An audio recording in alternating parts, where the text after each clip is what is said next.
Hi, it's Karen with Living Our Dream Homestead, where today we're going to be making a white cake from scratch.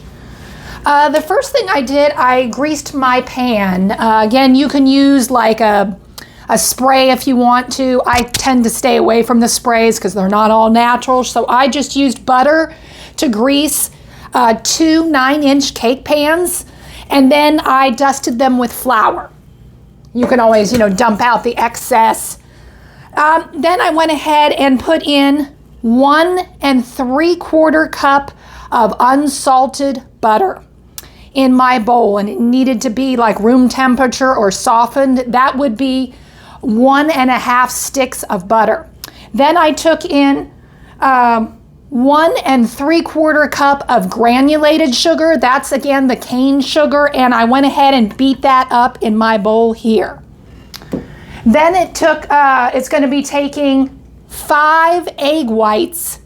Again, we don't need the yolk, so I just ended up putting those aside for another day. And I beat the 5 egg whites. And I'm going to go ahead and put this into my mixture here. And I'm only going to do part of it. All right, I've added in all those egg whites and it looks like this, nice and fluffy.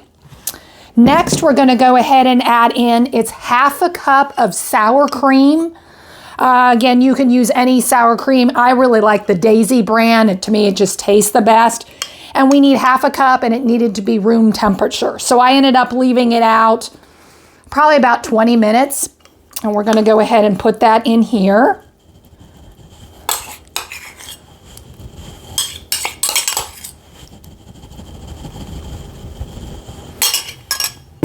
And then we're going to go ahead and also put in 1 tablespoon. That is correct. 1 tablespoon of pure vanilla extract.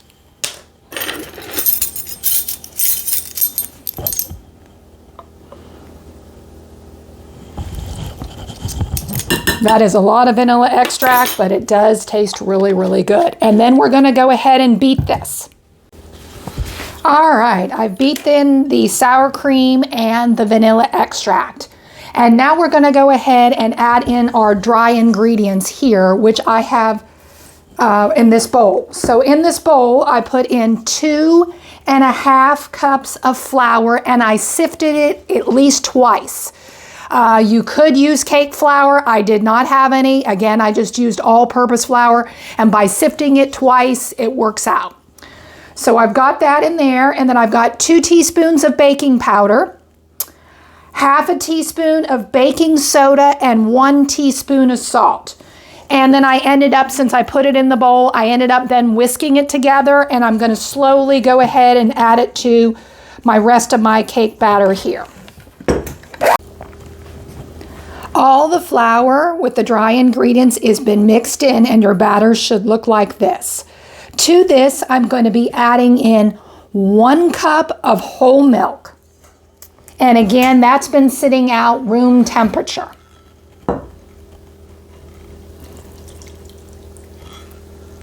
I'm just going to add a little bit at a time, and then I'm going to go ahead and mix.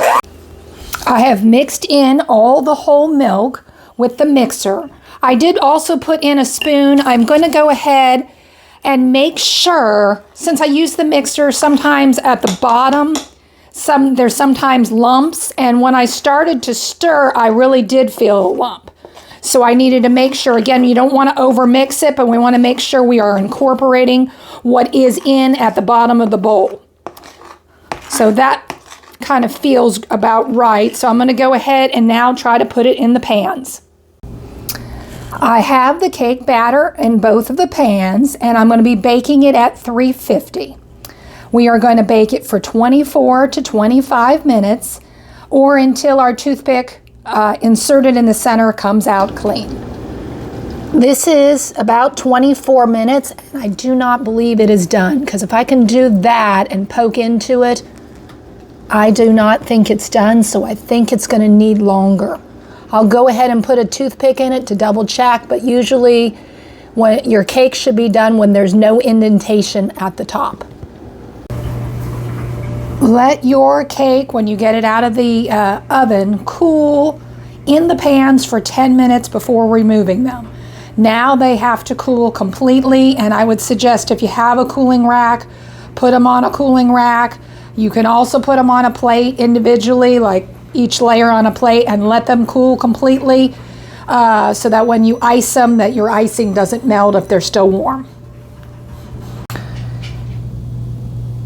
The cake is all cool, so it's all ready now to make the icing. I'm going to be making a vanilla icing, and I've already started here.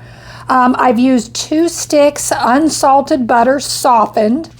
I used 3.5 cups of confectionery sugar, the powdered, and I had sifted it before I put it in here, and I beat it until it was fluffy, as you can see in there. And now I'm going to be adding in 2 teaspoons of vanilla extract. Now we're going to add in a 1/4 cup of heavy whipping cream.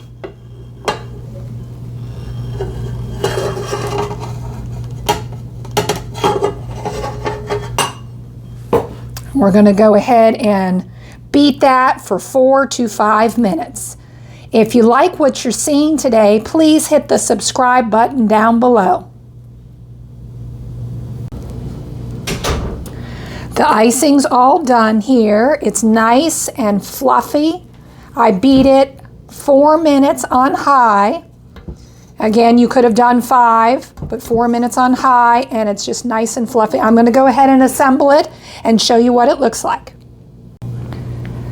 I've got 1 layer iced. I'm going to go ahead and put it in my refrigerator to get it to firm up, so that way when I put my other layer on, that it doesn't slide off. Sometimes if you put that on with the icing, my cake just seems to slide, but if I chill it like 10 minutes in the refrigerator like this and then put the top layer on, then it's okay.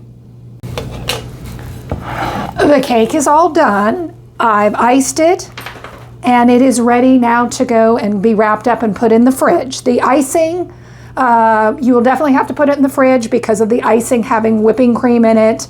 I suggest that before you serve it, you take it out of the refrigerator and let it come to room temperature for 25 to 30 minutes. This cake, I'm going to be serving it the next day. It just has more flavor. If I make it today and we eat it, it doesn't have that much flavor as if it sat in there for a whole day in the fridge. This cake also too is very moist with having the sour cream and the whole milk in it. It won't be dry. Most cakes from scratch is dry. And it makes a great cake for a birthday. I made this cake for my mother-in-law who is turning 83. Well, thank you for watching. This was Karen with Living Our Dream Homestead. I hope you have a good day.